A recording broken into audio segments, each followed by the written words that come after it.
as an FYI, we'll get started here in a second, but the first meeting we usually do is completely different than the other ones. Um, Essentially, we just have a bunch of folks who say, "Hey, we love watching the recording of it, and we want to put out a YouTube video essentially as quickly as possible for folks to be able to watch and see." So, really, this is going to be mostly like a closed door session. Obviously, it's virtual. You'll get many opportunities to come see us in person, hang out, and ask, as many questions as you'd like. This is sort of a let's record, let's put this on YouTube kind of moment. So if it looks weird, apologies again. The intention here is just to build something evergreen that people can watch on YouTube kind of over and over again. So we'll get started here. Oh, it's actually 5:40 already. Okay.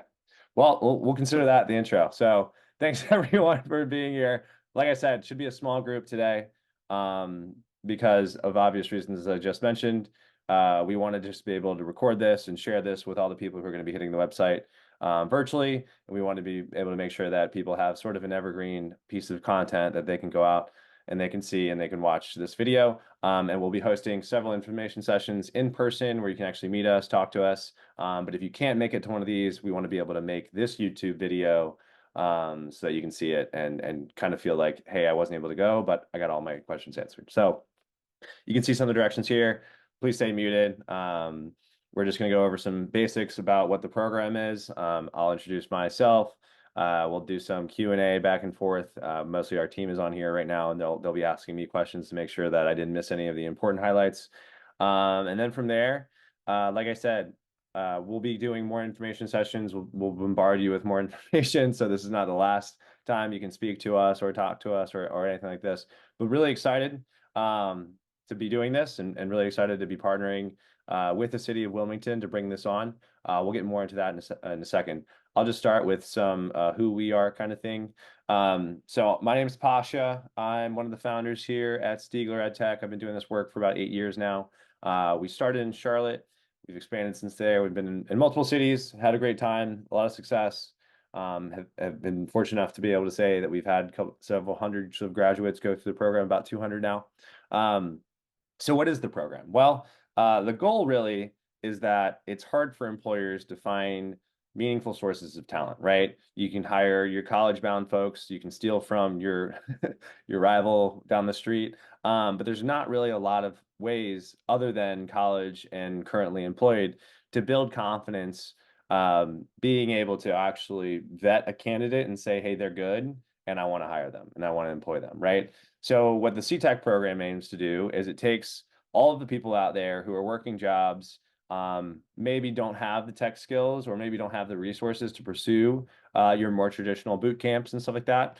We pay you to learn how to code. Well, mostly, but obviously we want you to learn how to work in technology. So there's a bunch of skills outside of that. We pay you, and we can get into specifics, but it's about, let's say $18 to $19 an hour, 40 hours a week. It's a full-time job. And at the end of the 24 weeks, you transition into a job in technology. And I'll get into the specifics and the details there. But at a high level, it's really exactly what it sounds like. We know a lot of people say it's too good to be true, but get paid, learn, get a job, right? If you take nothing away from this conversation, it really is that simple. And I'll go into the mechanics of how to get in the program, what you learn during the program, what the elective tracks are, how much you get paid, stuff like that. But the first thing I want to say is that everyone we meet, obviously what we do does make an impact in terms of upward mobility, and we attract a lot of candidates who traditionally can't afford tuition-based learning. So people typically are either saving money or money conscious when avoiding going those traditional routes. So the thing that we want to yell from the rooftop is, whatever your resource constraint is, whatever your issue might be, if it's childcare, if it's housing, if it's your ability to get to work every day, let's throw that to the side. And really our specialty is making sure that whatever is happening there, we'll fix when you start the program. So whatever may arise when you're thinking about your feasibility, if you can do this, if you can participate, put that to the side during the application process. And then when you get in, we'll have a conversation one-on-one, and our plan is to make all that disappear, right? We'll work with you to get a plan in place. I'll use one example, right? If it's children, we'll put a childcare plan in place. We'll have a conversation. We'll make you feel really confident about that solution, and then once we remove that distraction or whatever there may be, we'll get you focused on just learning for 24 weeks and then joining the workforce, and more importantly, getting you into a sustainable solution so that you can feel like this is something that's going to work in the long run, right? Um, so let's start in the beginning. By the way, there's only 6 slides, and this should only take about 20-ish minutes, and then we'll get some questions at the end. But really, it's a simple, right? We're right now starting the launch and getting the word out. Applications, and there'll be a more formal timeline here at the ends of the slide, but you have between now and I think mid-March to get your application in. My advice on the application process: it's available now, it's untimed. There's a lot of information in there that says, hey, you can use any resource under the sun, just don't ask your peers, don't cheat, right? Don't ask for help from others, but Google stuff, research things, figure things out, and put in time and energy and effort. Everyone, and I know this is a promise that I can't say is 100% true, but everyone I know who doesn't get in the program, when I talk to them afterwards, I say, how much time did you put in the application process? And then here come the excuses, right? Well, I only had an hour to do it, or I did it last minute, or I had all these other things going on. You can save your progress as you go. It's untimed. So even if you only want to do it, 30 minutes here and there, before you know it, right, you'll stack up a good amount of effort and a good amount of energy, and you'll feel really good about your solutions, right? So you take 2 things. One's an aptitude test. It's our version of the SATs. Again, untimed. You can open note, go in, make sure you feel good about your answers, review your answers, etc. And then the other part 2, is a case study, and sort of like our understanding of like, hey, how can we ask you questions that are not necessarily unanswerable, but have arguments on both sides, right? And I don't want to be too specific because you can pull up the applications for yourself, and I don't want to start giving any hints, but as long as you make an argument and it's coherent and it's cogent and it's backed with information, and we can really feel confident in the way that you're thinking and approaching the solution, like that's what we're looking for, right? There is no right answer for a lot of these things, and it's not necessarily important that you go over the top to impress us. Obviously, I think more effort is going to yield better results, but really, we just want to make sure that, like, if I asked you a question, do you know how, even if you don't know the answer, do you know how to go find the answer, right? And that's all that technology is. It's a lot of people solving problems through tools that they don't understand, and they learn the tool and then they build the outcome, right? So that's why we go that route.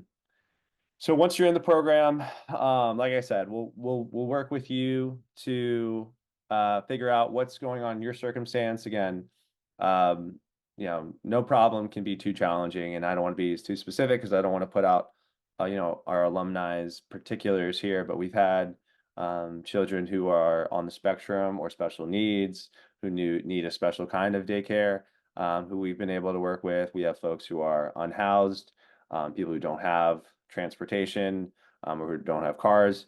We've even had people, I don't know, I don't want to say too much, but whatever your story is, don't let that hinder you from applying. We'll figure it out together. We'll put a plan in, and we've seen that we've been able to have a lot of success regardless of circumstances, right? That being said, the entire other piece of that bubble is the you part, right? Your ability to work, how motivated you are, I think, is probably the number one determinant. If you can come in and give us a consistent effort every single day, I can say pretty confidently that it's going to work. But the light at the end of the tunnel, and what we're promising, right, we're going to pay you. So over the course of the 24 weeks, you make a stipend of about $17,500. Like I said, it's roughly $18 an hour. You're working 40 hours a week. It's Monday through Friday, 8 to 5. The expectation is that you are available to come in every day. We're going to have a lot of leeway about allowing you to work remotely here and there when needed. And then eventually, throughout the second half of the program, there is a cadence to be able to work at least one day a week from home, because it's honestly a skill we need to develop. A lot of the organizations that people go to do expect you to be able to work well and effectively, both at home and virtually. So even the days that we're asking you to work virtually, those are usually some of the days that we kind of test the most. Obviously, it's hard for us to know if you're paying attention during a lecture. And I'll say this, we don't do a lot of lecturing. A lot of the work that we do is group-based projects. But our thought is if we can get you productive in the office and at home, you'll have the best chance of success, right? So it is a luxury for some, but obviously it's a skill that needs to be curated. And we'll help you again if you have a circumstance at home that's challenging, you don't have internet, whatever it is. We'll make sure that you can have a stable at home work environment. Okay. So what do you do? We're a Charlotte-based organization. Like I said, most of our graduates have been in Charlotte, North Carolina. They've gone on to places like Bank of America, Wells Fargo, Ally, Truist, Lowe's, et cetera. So those are some of our previous employers. Right now, thanks to the city of Wilmington, we've been able to expand to Eastern North Carolina. And we're having conversations right now with the biggest employers in Eastern North Carolina. For those of you who live in the area, you can take some guesses. I don't want to name names because we're still bringing all those partners to the table. But this is backed by the city, and the city through that process, and we were heavily involved. I'm not trying to take a lot of credit for this. We brought all the employers to the table. They all nodded their head and said, this is something they'd be interested in. So it's new for all of us, and we can get into the specifics of where places work. All I'll say now is that you'll have an opportunity to work in a tech career, and a tech career that is not just, hey, I'm a customer service representative. We want to make sure that this job has an upward mobility potential to it. So think junior level developer, junior cybersecurity analyst, something where you can go in, learn, and then as you progress, just like a college graduate or any other of their natural hires, you can experience the same type of upward vocational trajectory that's to be expected from any kind of person. So this is probably all kind of obvious. So I'm not saying any news or anything crazy here, but those job types, the roles, things that usually employers want, I'd say about 85% of them fall within software engineering, cybersecurity, data science. So there'll be some specifics there, and I'll get into the elective tracks here in a second. But the goal is that we want to align you, the candidate, with a job as early as possible. And let me get into the elective here in a second. Oh, I said some of these things. So yeah, we pay the $17,500 stipend, and we have all the wraparound services here. So again, these are just some of our offerings. And then obviously we're going to continue to support you. We have a bunch of alumni, and then a professional development series because the soft skills are so important. Yeah. Sorry, I'm sort of out of order here, but we'll be in Wilmington, like I said, Monday through Friday, 8 to 5, 24 weeks. The cohort starts in May of 2024. And then you are expected to be in person. And yes, we have the beautiful All Thanks to the City of Wilmington there. So back to the elective track. Sorry, a little out of order here. But so what I said before was that what we want to do is align you with the job as quickly as possible. The thought there is that your traditional education experience is, and I'm stereotyping here, so please forgive me, but if I was a computer science major, I would go in and I would work really hard. I would study for 4 years. I'd study a wide array of opportunities or curriculum offerings, and then it would be up to me to choose my job. And then when I get to that job, sort of up to me if I'm able to find a job that I can apply the skills I learned, or if the skills I learned were relevant. And obviously, universities are working all the time to make sure that they are more and more relevant. But my experience, I was a math and stat major. I went to Bank of America, and I knew 11 coding languages, and my first job was in none of those coding languages. But I was a smart kid and I picked a job. So the challenge is that we want to do the exact opposite of that, right? We have essentially employers who have open roles. We want to take the job descriptions and the open roles, and then we want to take you, the candidate, and put you in a role or put you in a position to learn the skills specific to that role, right?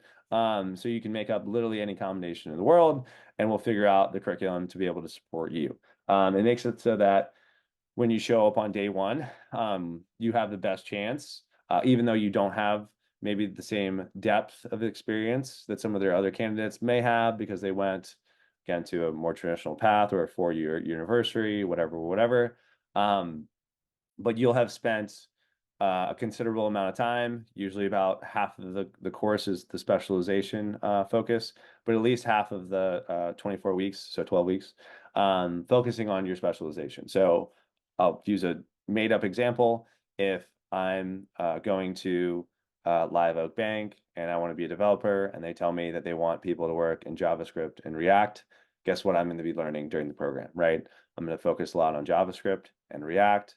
Obviously, a lot of stuff. What Live Oak Bank does is cloud related. So maybe they want you to have a specific certification, like an AWS certification. We can help you get that certification before you show up. So it's not you randomly and blindly applying to a job and then the employer hoping you have the skills and you hoping you have the skills. We've made that marriage. We've mapped you to what the job is. We've helped you learn the skills. And when you come in, your employer knows what you know because we've given them some of the curriculum content. And then obviously you're expected to be good at the things that we allege to teach you. And we'll give you a bunch of curriculum assessments along the way, not necessarily to test you, but to make sure that, hey, we all feel good about this and we are testing it. And if there's any blind spots, we can work on it together, right? It's not like a multiple choice series of tests that you take. A lot of it is, hey, build a project, and then we'll give you feedback on the project, right? And I can talk a little bit about the style of learning here. Everything is built in sort of a group dynamic, right? Like we want you to be able to work really well with other people because why? When you go work your job, even in the most independent roles, you're reading other people's code. You're at least, even when making your own code, documenting it so that other people can understand it. We do a bunch of fun drills, and I don't want to make up, give away too much of our secrets, but, for that example, something that we do is a lot of you will end up working in legacy code. We'll end up going out there and having one of your classmates write terrible documentation and terrible code, and then you have to go and read it and write it and understand it, right? And work through that together. So everything is collaborative. Everything's designed to be real world specific. We want these things to be not necessarily, hey, here's the most theoretical understanding of computer science available, but a real world applicable. We think this is the most important pieces of information for your job, and we provide that so that you can be as job ready as possible on day one. Okay. Some of the specifics, right, about what you learn week by week. We'll hand you a syllabus. We'll give you the content ahead of time so you can prepare. But from our expectation, right, the first 12 weeks, everyone's sort of in the same boat. They're all learning the intro into computing. So it's a lot of HTML, CSS, Java, JavaScript. And then at the end of that 12 weeks, you'll start the specialization. You'll start working on your electives. There's a capstone project at the end. And then there's an optional part of on-the-job training. The reason it's optional is because a lot of our employers historically have said, hey, we really like that they can learn in the classroom. It's hard to have a 4-week internship and have it be valuable. We see about 50-50 historically in terms of folks choosing on-the-job training or not. But those who do go on the job, you'll have 4 weeks to spend with your direct hiring manager. They'll give you a project. Some of that project might be part-time where you're working with them for a little bit and then you're with us in the classroom. So it's normal to do either 100% on the job, 0%, or some type of hybrid in between. But really, the 24 weeks, they really truly do fly by. And I think that the biggest question that we always see people have is, do I get a job at the end, right? We're always going to be working with you to understand, is this working or not? And if this is a good fit for you and you're progressing well, and we feel really good about the fit, we'll be in lockstep every single day to give you that affirmation and let you know that things are progressing. From our standpoint, about 90% of graduates who start the program with us end up finishing and graduating. And then of those 90% of folks who do graduate, I'd say 98-99% of them do get jobs. Because again, we've matchmaked you along the way. The employers feel good about that. They meet you, they're excited, and then they've already filled a spot for you or picked a spot for you to fill upon graduation. So we are working directly with the employers to make this relevant for you and for them. The only reason it's like 99% is because there's always some weird exception, some extraordinary circumstance. But I would say confidently, if I am someone applying to this program, the message I would be hoping to send to that person is if you work hard on the application and you join the program, we will pay you, you will learn, and if you do all the work you're supposed to do, which it's designed to be palatable, and like I've said, we've had 200 plus we've had 200 graduates go through the program before, so you're not a guinea pig. But if you do all those things, you'll get a job, you'll start a career. And we've seen people, pretty quickly ramp up to six-figure roles, usually within, the first 2 years or something like that. So this really is a pathway into not only a technology career, but a very lucrative financial opportunity in terms of career progression, wage growth, and all those fun things. So you can see some of the electives here, right? Like they're the same ones we showed you before. Essentially, it's going to be a very specific version of all the tasks that we've been mentioning, right? So it'll be I'll pick on one, for example, for like data analytics. If your team says, hey, we want them to be really fluent in Python, then we'll teach you Python. If they want you to be more of an Excel guru, we can work on that together. But I did just talk about the electives. But essentially, and here's the timeline I alluded to earlier. Applications are open now, and you have until the 18th to put in your first application, right? Which is the case study and the aptitude test. We'll receive the applications, and if you finish early, we'll actually even start, basically like a rolling admission process as universities do. When we receive ones that we like, we'll start reviewing them, and then we'll start extending out interviews. Everyone who does get accepted should have their offer of acceptance in by April 22nd. That'll give you a couple weeks if you are working to put in your 2 weeks notice. If you have any circumstance issues that you talked about during your interview process, we'll work on those together in those couple weeks before the program and make sure you're totally situated and ready to hit the ground running. And then May 13th is our scheduled start date. So where do you go to apply? It's stiegleredtech.org/CTAC. If you have any questions, my name is Pasha. You can go to ctac@stiegleredtech.org. Yeah, Keegan put in another link there to the directly to the application for those who have had enough information or are eager to apply immediately. So that's good. Like I said, the application's open. I would just look at it and kind of get your mind oriented around what it looks like. And then that's really it. That's sort of all the fun that we have planned. Keegan, what did I miss? What questions do you have? And then obviously, I should introduce Keegan's on our staff. He's based in Wilmington. I'm down there all the time. So the two people, sort of the faces of the organization you'll see are myself and Keegan, and then you might meet some alumni like Hector, Julianne, Aaron, stuff like that, who are all working on the Stiegler staff. So that's us. Keegan, what did I miss? I don't think you missed anything. Or do I have to unmute you? You hear me?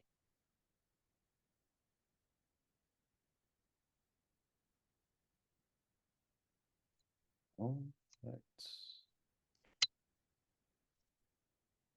Um, Can you hear me? okay, well, Hello. uh,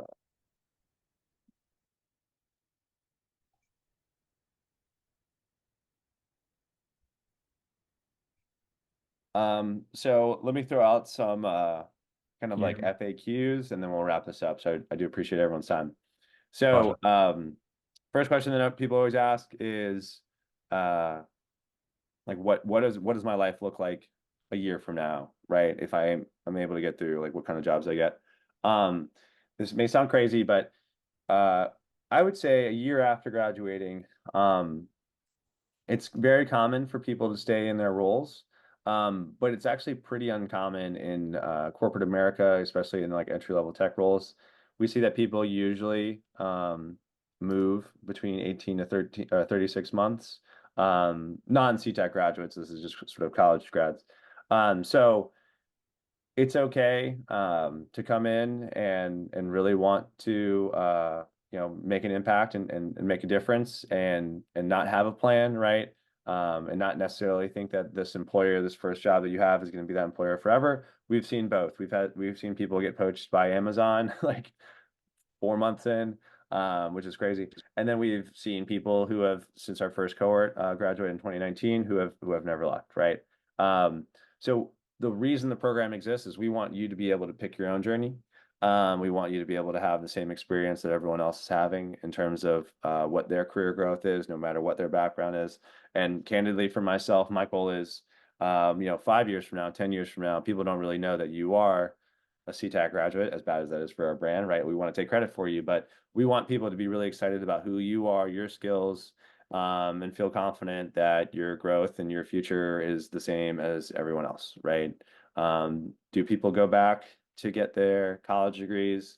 I'd say not many. We've seen some get their MBA, but that's usually an opportunity to make a career pivot. We see a lot of people get certifications though, AWS, project management, product, a lot of cyber security, like the CompTIA plus certifications, stuff like that. So I'd say if I'm thinking about this for myself in my life, okay, I'm going to get a job. I'm going to start this program. I'm going to get paid. I'm going to start my first job in a technology role. And then from there, I'm probably going to pick up maybe obviously some work experience, then maybe some certifications. And then 5, 10 years from now, it's totally up to you. And we're hoping that we give you the opportunity to really, truly pursue your career in a way that's free and open to your own needs, whether that's, staying in Wilmington forever or working remotely. We've seen people move. The work experience really is the thing that makes the difference, because having a resume that has a digital portfolio and all these cool things that you've worked on, it's really going to help you get your second, third, fourth, fifth job. Okay, Keegan, I saw you left something in the chat. Okay, I still can't hear you, but that's okay. Can you hear me now? I'm going to answer one more FAQ, and then if anyone has a question, that's fine. Otherwise, like I said, we're going to host a bunch more info sessions. You can come in person. We wanted to do this clunkily online, so that we could get this saved for our YouTube audience, and we could have something that we could put on our website. I really needed, the folks to see my fire alarm there, so needed to make sure that was out and available to the world. Okay, so last FAQ. I said this, I alluded to this before, but I think the two questions people always have is, what does my career look like if I do this? And then what's going to get me the best chance of getting in? Let me say this. There's no one that you can bribe, right? Emailing me does nothing for you. We have a blind application process. We don't even know your name until we've gotten through the interview, which can sometimes lead to a shock. All right, when I'm like, hey, what's your name? And you're like, why don't you know who I am? But we do that intentionally, right? We're blind to color, age, gender, all that stuff. We want it to be totally equitable and skills based, right? So, you can't say that we played favorites. We literally didn't even know what things were available for us to potentially be prejudiced on. Not that we ever would be, but it really is not a who you know scenario in any capacity, which historically is the way that people get jobs, right? Is who you know and your networking and stuff like that. So I said this before, but the effort shows up in the results.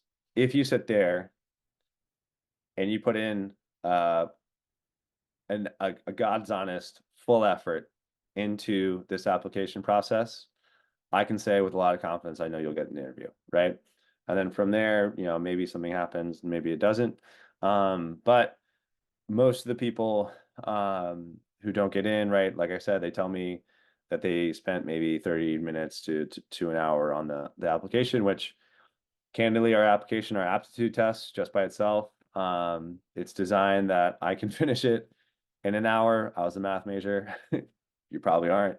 But schedule time, pick it up over the course of many additional seatings. It's like I said, it's untimed. You can save your progress. You can pick it up as you go, yada, yada, yada. So just put in the energy and the effort, and I think you'll be fine. I guess for me, last words here. If you've made it this far in the YouTube video, just know that I'm rooting for you because you at least deserve that, considering I've you've had to listen to me ramble for several past minutes here. But I just want to say, like, genuinely thank you for the interest. But most importantly, thank you for taking the next step in your career. If it's with us or with someone else, I think showing up to an information session like this, watching a YouTube video like this, applying to something like this sends a signal to yourself that you're ready to keep moving forward. And I would hate to be the one or our organization when we're going out and reviewing this application, just because you don't go to get into this, doesn't mean that this is the end of the journey for you, right? I hope you make it in. I hope we get to meet each other. I hope you go and have the same success that all of our graduates have had, which is a very realistic opportunity, right? And it could be something that does work out for you. But if for whatever reason it doesn't, don't stop here. And that's all I ask. Okay. I appreciate the time, the one-man podcast today. Like I said, we recorded this for the YouTube audience. We'll have a bunch more information sessions in person. You can meet me, you can meet Keegan. We'll be around sort of everywhere, constantly talking about the program. So if you have any questions, you can email us at ctac@stiegleredtech.org. We'll get back to you there. Or you can come to another information session. Yeah, Keegan just put that in the chat, ctac@stiegleredtech.org. Okay. I appreciate everyone's time. Reach out to us if you have questions. Good luck on your application. Good luck on whatever it is that you're planning to do next. And hopefully we see you in an information session. And hopefully we see you in the cohort moving soon.